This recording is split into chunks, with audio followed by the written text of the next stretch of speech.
Dios llamó a Pablo y Pablo mismo da testimonio de sí de que él era uno de los más grandes pecadores.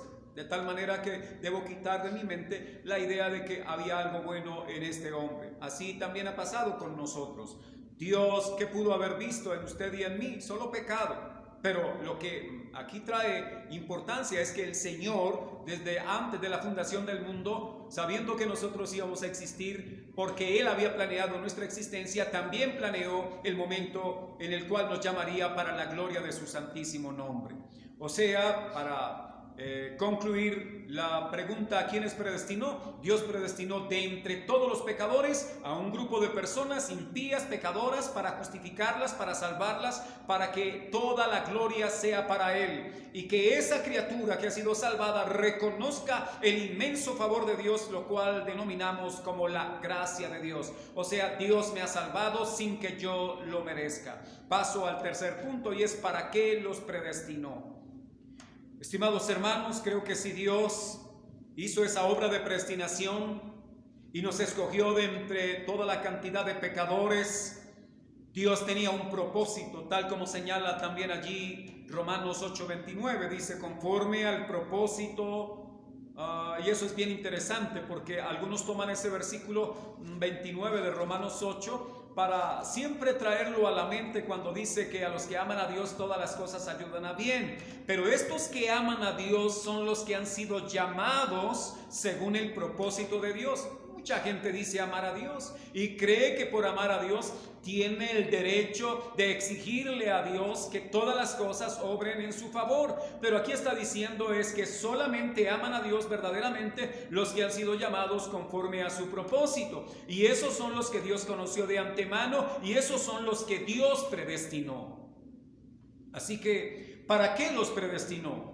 Voy a observar en el versículo 29, dice, porque a los que antes conoció, también los predestinó. Y luego de esto dice, para. Esa preposición para indica propósito, indica intencionalidad, indica objetivo en cuanto a para qué los predestinó. Y lo que observo es que dice este versículo 29 lo siguiente, para que fuesen hechos a la imagen de Cristo.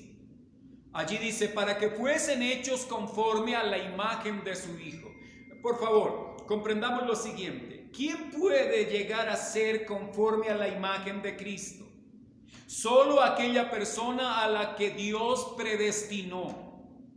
Solo aquella persona a la que Dios conoció o escogió de antemano, desde antes de la fundación del mundo. Solo esa persona ha sido predestinada para que se cumpla en él o en ella el propósito de ser hecho. Ahora dice, para que fuesen hechos conforme a la imagen de su Hijo. Y viene a mi mente la idea de un escultor que va al campo y escoge una piedra de entre muchas piedras, pero escoge una, la trae y la pone en su taller y comienza a darle forma para sacar de allí una hermosa escultura. No puede la piedra por sí misma darse forma, necesita del escultor. No puede el pecador por sí mismo conformarse a la imagen de Cristo, necesita de Cristo. Es Cristo quien realmente hace tan maravillosa y extraordinaria obra. Así que, amados hermanos, nosotros hemos sido predestinados para ser hechos a la imagen de Cristo. No podrá ninguna persona ser hecha a la imagen de Cristo si Dios no la ha predestinado. Pero usted dirá, bueno, ¿y qué pasa con aquel creyente que quiere ser conforme a la imagen de Cristo, pero si Dios no lo ha predestinado? Creo que esas son formas en las que nosotros razonamos humanamente, pero cuando miramos la Biblia vamos a comprender lo siguiente. Ninguna persona que no haya sido predestinada deseará ser como Cristo. Encontramos las personas deseando ser como los millonarios de nuestros días, como los ricos de nuestro tiempo, como los artistas más famosos, como los deportistas más reconocidos. La gente siempre está queriendo ser como alguien, pero menos como Cristo. Solo una persona que ha sido predestinada, cuando el Señor le llama, comienza a brotar en él el deseo de ser como Cristo y se olvida de todo lo demás. Sus ojos ya no están puestos en aquellos hombres, en aquellas personas que antes consideraba importantes y valiosas. Ahora sus ojos están puestos únicamente en Jesús, el autor y consumador de la fe. También observo lo siguiente, y es que la palabra de Dios en Efesios 1:4 nos muestra también un para. Ya hemos visto Efesios 1:4, cuando dice que según nos escogió en él antes de la fundación del mundo, para. Ese para nos muestra el propósito, la intencionalidad de Dios con los que él predestinó o escogió.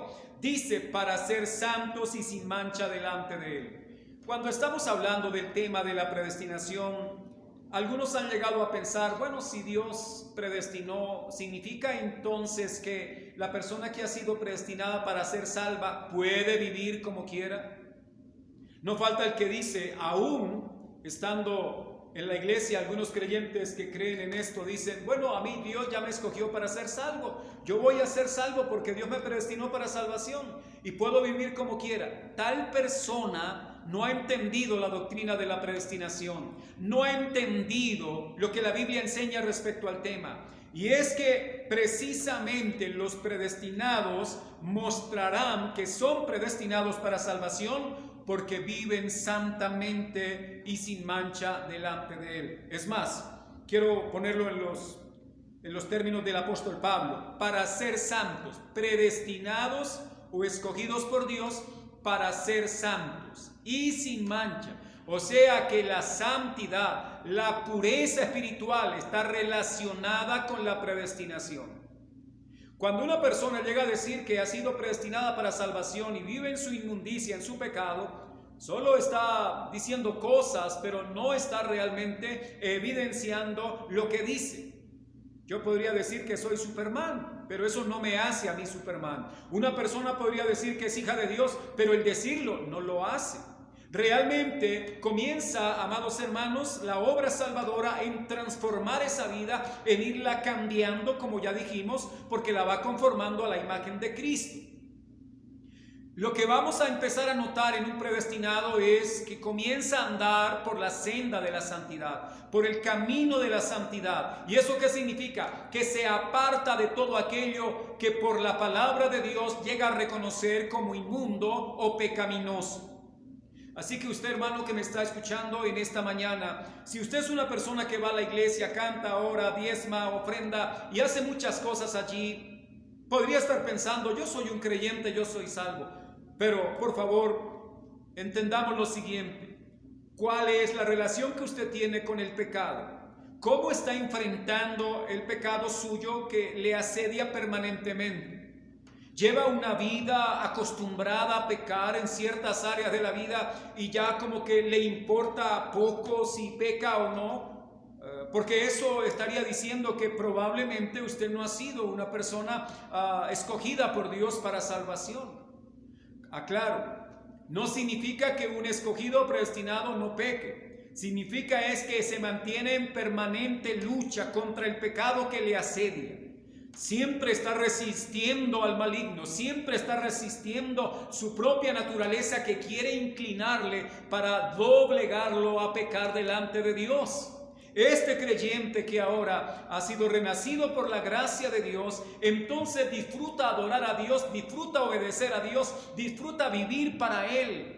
No solo comprende lo bueno que hay que hacer, sino que lo hace. Porque la Biblia dice que no debemos ser solo oidores, sino hacedores de la palabra. Pues un predestinado va a comenzar a mostrar apartamiento de lo malo, apartamiento de lo pecaminoso. Se va alejando aún. Inclusive quisiera que ustedes me interpretaran bien, pero algunos van a tener que alejarse de algunas amistades que no les son convenientes por causa del proceso de santificación. Y eso no significa olvidarse de sus compañeros de trabajo o de estudio, o quizá vecinos. No, lo que quiero decir es que si andar con unas personas no cristianas no es para evangelizarlas, no es para darles testimonio, sino para compartir con ellos lo que ellos hacen, pues muy seguramente en usted no hay la práctica de la santidad, no hay una inclinación hacia lo santo.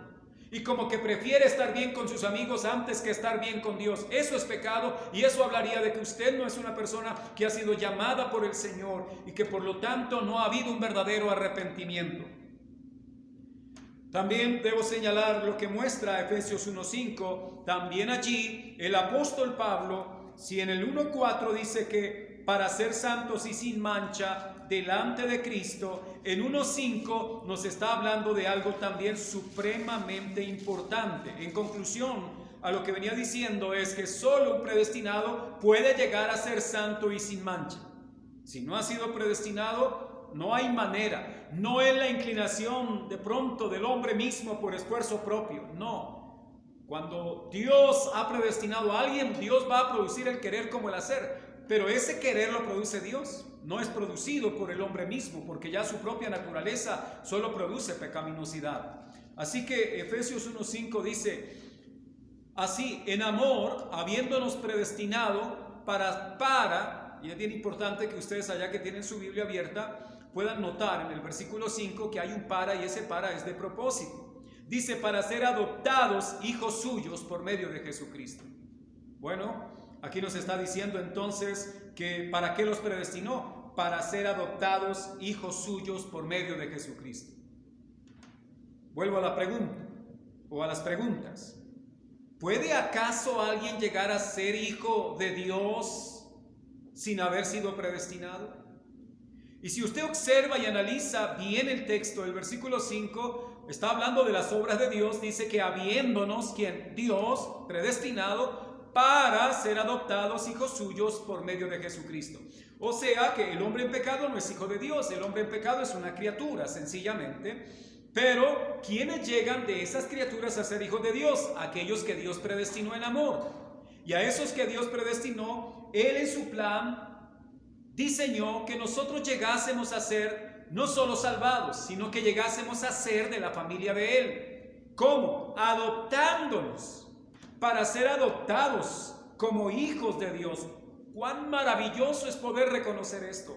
Soy ahora hijo de Dios.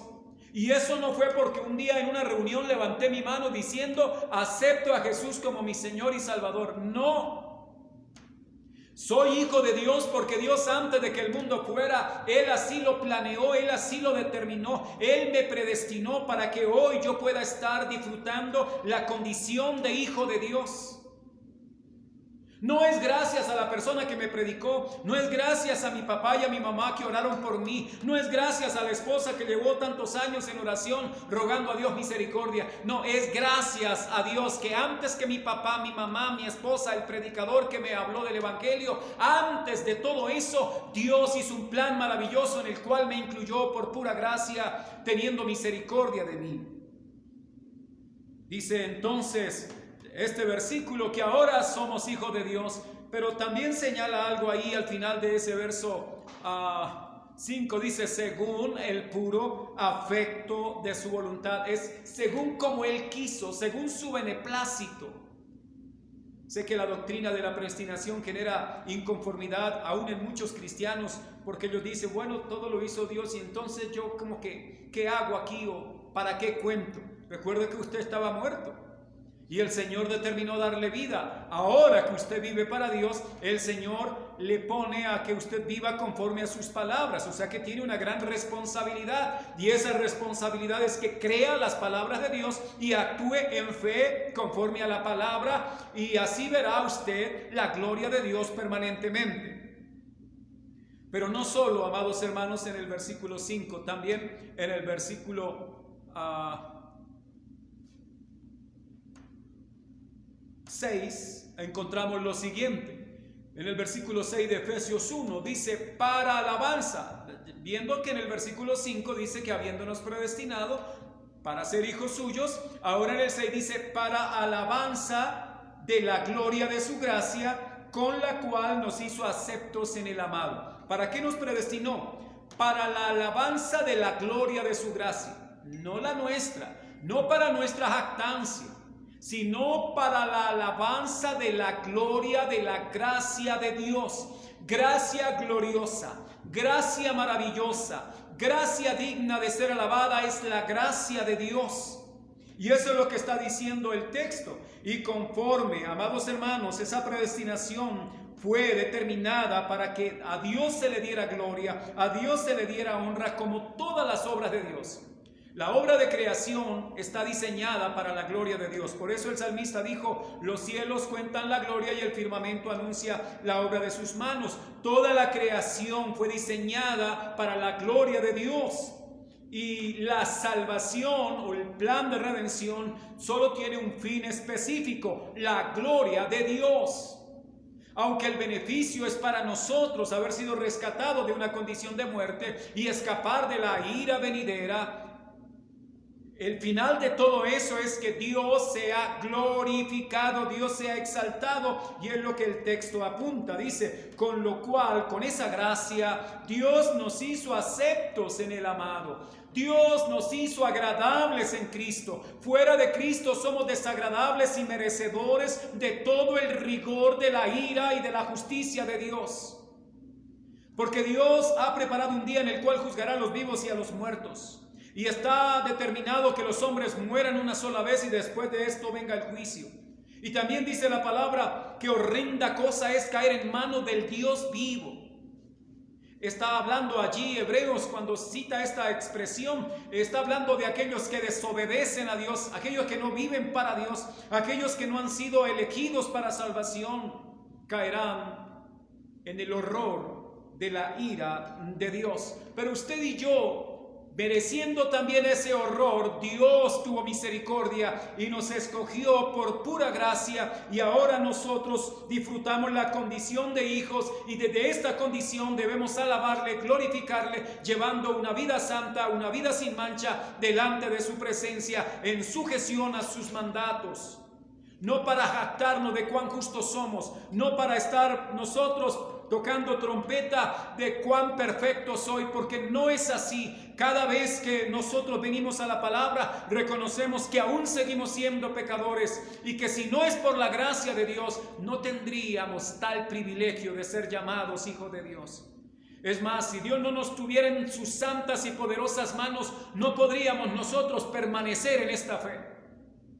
Usted, hermano y hermana, no permanece en el camino del Señor porque ora, porque lee la Biblia, porque se congrega, o porque de pronto, de vez en cuando, canta unas canciones a Dios. No, usted está en las manos de Dios porque Él en su fuerza le sostiene. No dará Dios su pie al resbaladero, ni se dormirá el que nos guarda. Poderoso es el que nos guarda para que la obra que Él comenzó sea perfeccionada, terminada en el día de Jesucristo. Usted y yo todos los días estamos enfrentando una lucha contra el pecado, y estamos siendo conscientes de cuán pecadores somos, que si Dios no nos guarda, si Dios no nos protege, si Dios no obra en nuestro interior, nosotros estaríamos cediendo todo el tiempo al pecado. Pero no es así, gracias a que el Señor opera en nuestra vida. Y voy a cerrar, amados hermanos, la enseñanza de hoy diciendo, por medio de Cristo fuimos predestinados a creer en Él. La fe, el creer en Cristo, no es una obra suya. No fue porque usted decidió creer, es porque Dios decidió que usted creería en Él. Y no solo lo decidió, sino que Él derramó la fe en su corazón para que usted ahora pueda moverse y obrar en esta fe. Por medio de esa fe, nosotros ahora somos salvados de la condición de pecado y de muerte. En Cristo seremos hechos a la imagen de Él, solo en Él, gracias a ese Dios que nos predestinó desde antes de la fundación del mundo. Esto es algo asombroso, es algo maravilloso, que de un pecador merecedor de condenación eterna, merecedor de la ira de Dios, ahora Él haga de nosotros personas que están siendo hechas cada vez más a la imagen de su Hijo. Es algo asombroso, es algo que nosotros debemos reconocer diariamente y glorificarlo por esta obra preciosa, y además trae esperanza a mi vida. Sé que a pesar de que hoy pueda estar luchando contra el pecado y sentir que soy débil, tengo la esperanza de que el Señor un día me librará completamente de la fuerza del pecado. Ya el pecado no señorea en nosotros, porque ahora el Señor de nuestra vida es Cristo. Pero aún hay presencia del pecado en nosotros. Tengo la esperanza de aquel día en el cual ya el pecado no hará presencia en nosotros, y esto será en el día de Jesucristo, cuando todos nos levantemos para recibirle como el Señor y juez, que vendrá a ejecutar sentencia hacia los malos, pero también bendición para todo su pueblo. Esta extraordinaria obra es la palabra para la alabanza y la gloria de su gracia. Todo esto ha sido diseñado para que Dios sea exaltado, no para que nosotros andemos pensando que somos mejores creyentes que otros, que somos más espirituales que otros. Hay que quitar todo eso, porque finalmente venimos del mismo barro y además de eso venimos de la misma condición de muerte. Lo único diferente que hay entre uno y otro creyente quizás sea el nivel de responsabilidad, pero el mismo Espíritu, la misma palabra, el mismo bautismo, el mismo Dios está obrando en él como en usted, está obrando en usted como en mí. Por eso no debe haber ninguna jactancia, como que soy salvo porque yo fui más inteligente que otro y pude creer a la palabra. No, no es por ahí. Estamos equivocados cuando pensamos que es así. No es obra nuestra, es obra de Dios. La Biblia dice que todo ha sido hecho por Él y para Él, y a Él sea la gloria por los siglos de los siglos. Amén. Dios nos predestinó, es obra suya. Dios, como veremos en la próxima semana, la siguiente enseñanza del llamamiento. Él fue el que nos llamó y es también para su gloria. Y como seguiremos viendo la justificación, Él fue el que nos justificó y finalmente Él fue el que nos glorificó. Con un texto como Romanos 8:30 tenemos nosotros un panorama de lo pasado, de lo presente y de lo porvenir para nuestra vida. El Dios Todopoderoso los bendiga grandemente y los confirme en la fe. Amén.